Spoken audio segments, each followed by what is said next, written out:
Salut les bienveilleurs, comment faire pour prendre des notes de manière efficace quand vous regardez les vidéos de cette chaîne? C'est ce que je vous propose cette fois-ci de découvrir avec 3 solutions différentes. On est parti!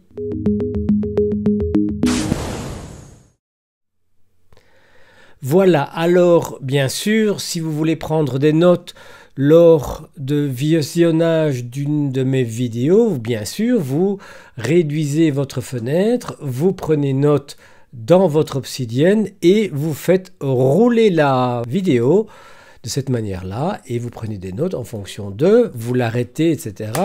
Donc tout ça c'est possible, mais ce n'est pas la solution la plus élégante, on va dire. Alors, on va directement se débarrasser de cette solution et passer à la solution numéro 2 que beaucoup d'internautes vont vous recommander, mais je préfère, vous allez voir, la troisième solution. Alors, que faire?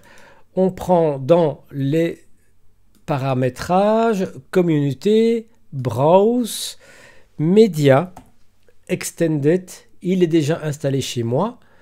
Dans les options, rien de spécial, rien de particulier. La seule chose que j'ai utilisée ici, vous allez voir pourquoi tout de suite, c'est que j'ai créé un retour à la ligne. C'est la seule chose que j'ai fait.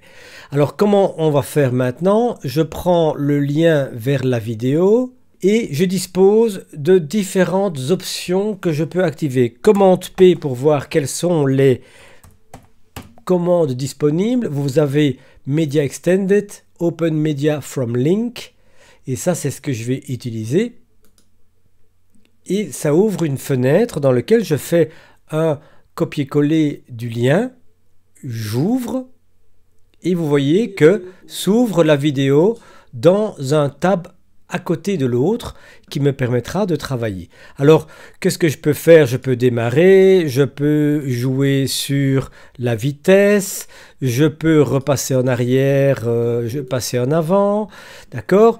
Tout ça c'est intéressant, et ce qui est très intéressant, c'est que maintenant que je suis ici, CTRL P, Média, et vous avez Media Extended Get Timestamp from Player, c'est-à-dire qu'il va prendre le moment, l'heure, le temps à partir du player qui se trouve ouvert dans une autre fenêtre. Tout à l'heure, on n'avait pas cette fonctionnalité parce qu'on n'avait pas encore ouvert un média dans Obsidian. Alors ce que j'ai fait ici, vous le voyez, j'ai déjà mis un raccourci clavier, c'est-à-dire commande plus, de manière à ce que quand je visualise ma vidéo, et que je suis ici, je fais commande plus, je descends et je peux noter. Je vais supprimer le son, comme ça vous n'êtes pas dérangé. Donc, et je peux prendre des notes, je peux continuer à faire rouler la vidéo, elle continue à rouler ici.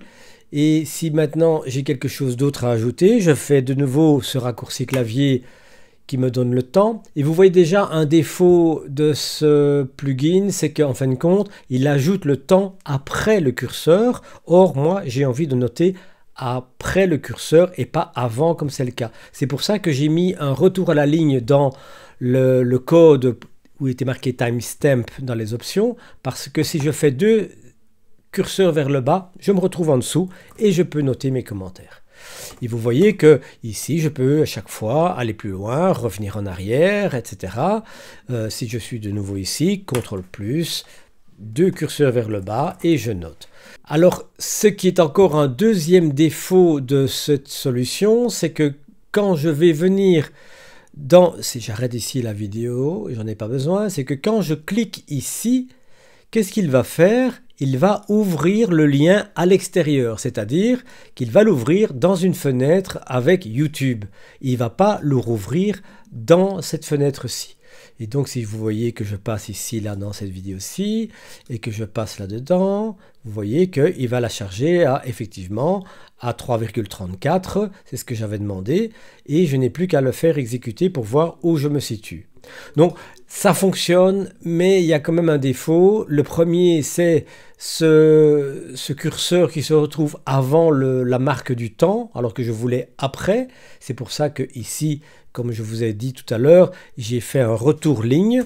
pour être sûr que j'ai une ligne en dessous de manière à ce que je fasse curseur vers le bas pour arriver à la prochaine ligne qui est vide, c'est-à-dire celle que j'ai créée ici de facto à partir du moment où j'insère ce code à travers la commande qui est ici et qui est commande P media get timestamp qui fait exactement ce qu'on a fait.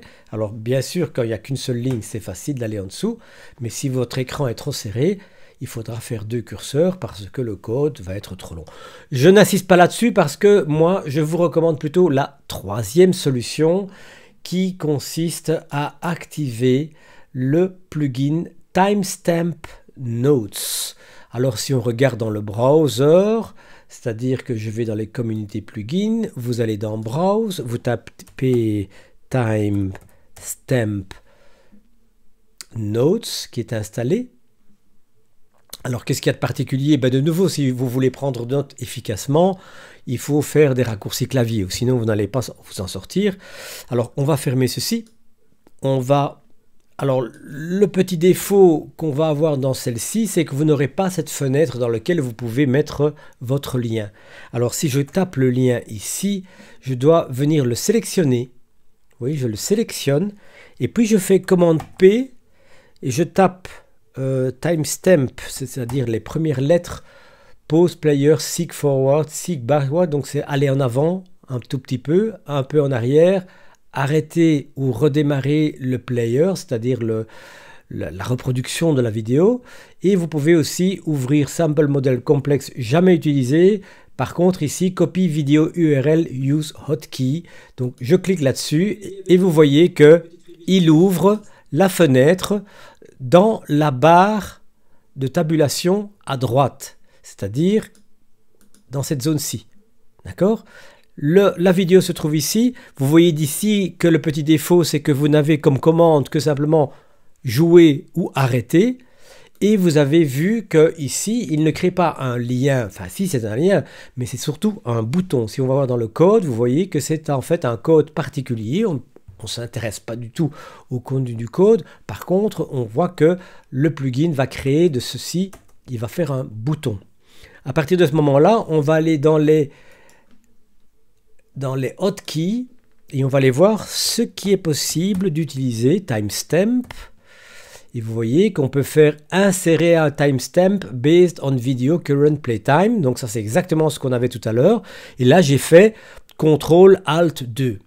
Et vous pouvez aussi mettre en pause, CTRL-ALT-0 et revenir en arrière, CTRL-ALT-1 et aller en avant, CTRL-ALT-3. Comme ça, j'ai la barre du 0 qui, chez moi, dans mon clavier, est assez grande et est en dessous pour arrêter, 1 et 3 pour avancer ou reculer, et pour marquer le temps et inscrire le temps, je fais la commande CTRL-ALT-2.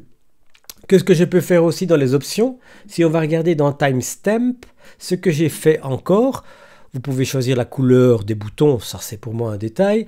Par contre, j'ai fixé le passage en avant ou en arrière à 5 secondes plutôt que tous les temps qui sont disponibles ici. Moi, 5 secondes, c'est très bien pour la prise de notes. Alors voilà, on est ici. On va maintenant démarrer la vidéo.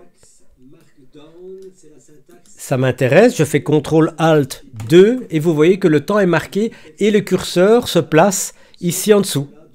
On va couper le son. Et je me retrouve ici, je peux mettre quelque chose. Si j'ai envie de mettre un autre, CTRL-ALT-2, je peux mettre. Par contre, si vous voyez que au moment de la prise de note, j'ai besoin de mettre en pause, j'ai la touche qui va mettre en pause, c'est-à-dire que quand je suis dessus ici, là, je fais CTRL-0, elle s'arrête. Je mets un 2 et vous voyez que le temps est marqué. Je fais Option Alt 0 et ça redémarre. Je fais Option Alt 2, raccourci clavier, je peux mettre un commentaire. Je fais un retour de ligne, ne pas oublier le retour de ligne. Je l'arrête, CTRL 2, je mets, etc., etc. Et vous voyez que c'est à la fois esthétique et à la fois intéressant. Alors, ce que vous voyez ici, c'est qu'effectivement, on se retrouve dans la barre de droite. On est bien dans Obsidian, donc on est complètement dans notre environnement.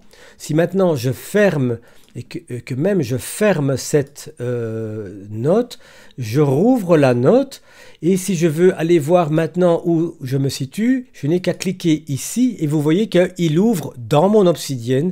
Voilà, j'ai ouvert la vidéo, maintenant je n'ai plus qu'à cliquer sur les différentes zones pour voir et passer d'un endroit à l'autre si je veux réécouter. D'accord? Donc je trouve que c'est une solution assez facile. C'est Timestamp, j'ai oublié le nom, Timestamp Notes, à installer sans tarder, de manière à ce que vous puissiez véritablement visualiser votre vidéo à l'intérieur d'Obsidian et ajouter le temps, les commentaires et ajouter les 3 commandes en raccourci clavier qui vous permettent de faire un arrêt, timestamp.